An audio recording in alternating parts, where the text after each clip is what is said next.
Bien ou bien la famille, Rico Ramsès, Mister Crocodile, la gargouille, comme d'habitude, en direct de chez ta grand-mère.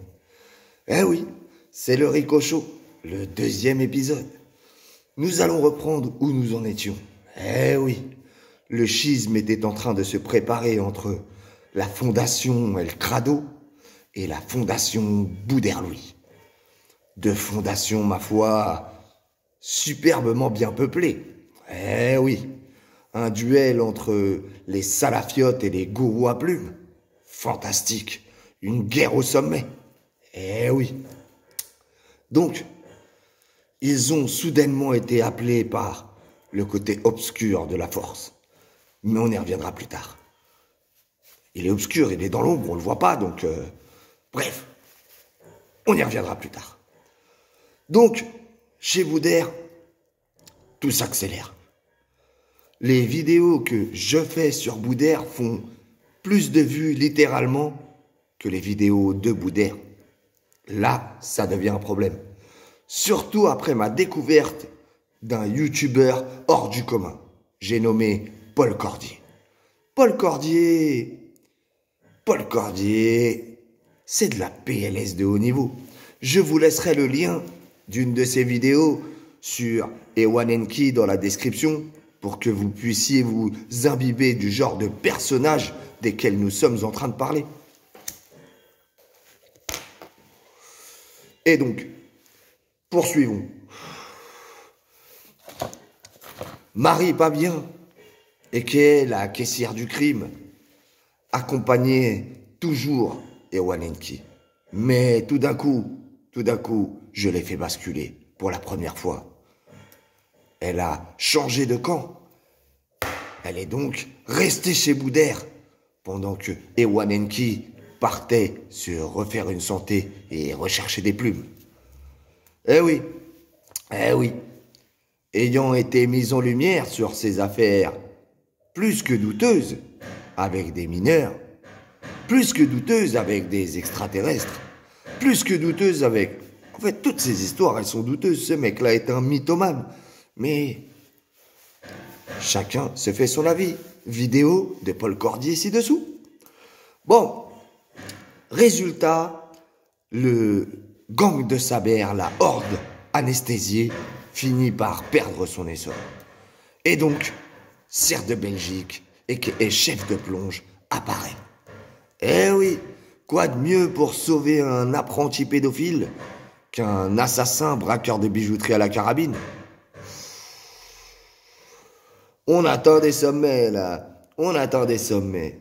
Et lui, faisant de la lèche à toutes les salafiotes du gang d'El Crado, il a su se faire rapidement un nom. Ah oui, public. Le problème fut lorsque Boudère lui invectiva de prendre part dans son conflit. Son conflit avec qui? Avec moi. Une nouvelle fois. Oh là là. Cela donnait place à quelques fabuleuses vidéos dont on se souvient.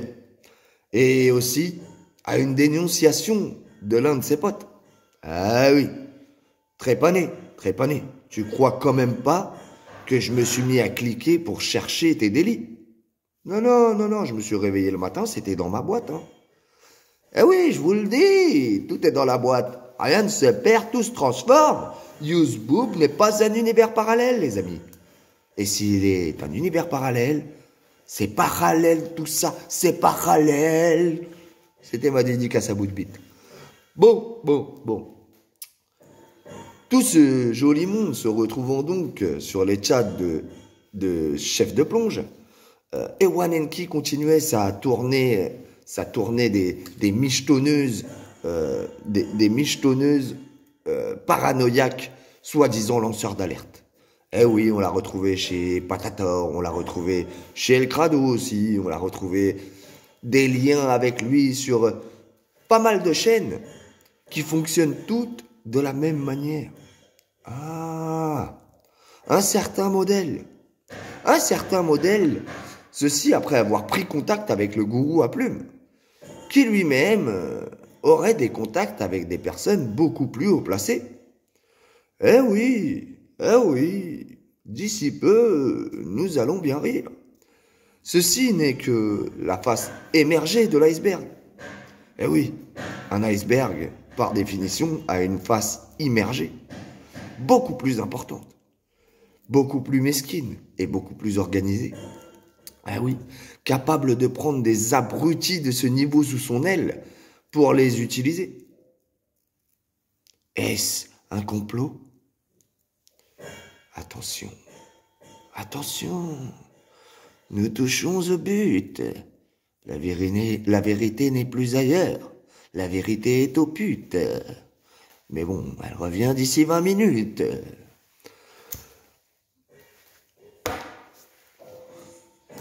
N'oublions pas que dans ce genre d'individus, il y a pas mal d'abuseurs d'enfants.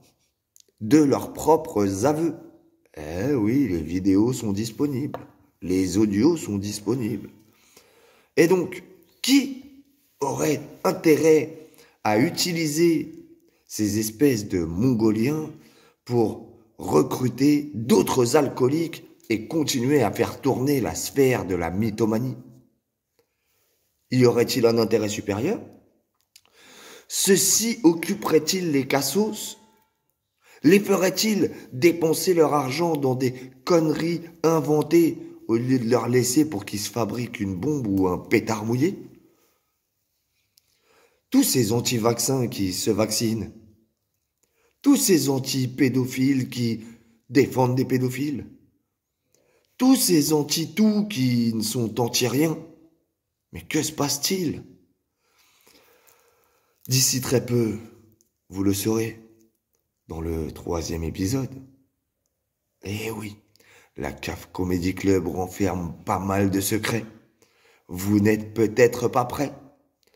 Eh oui, il suffit d'aligner les points les uns après les autres pour obtenir la trajectoire des hommes de l'ombre.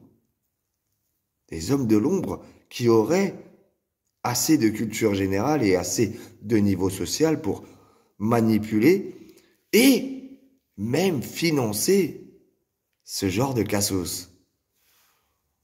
Attention, attention, les défendre au tribunal, ça laisse des traces. Attention, attention, ne vous inquiétez pas, la résistance ne meurt jamais.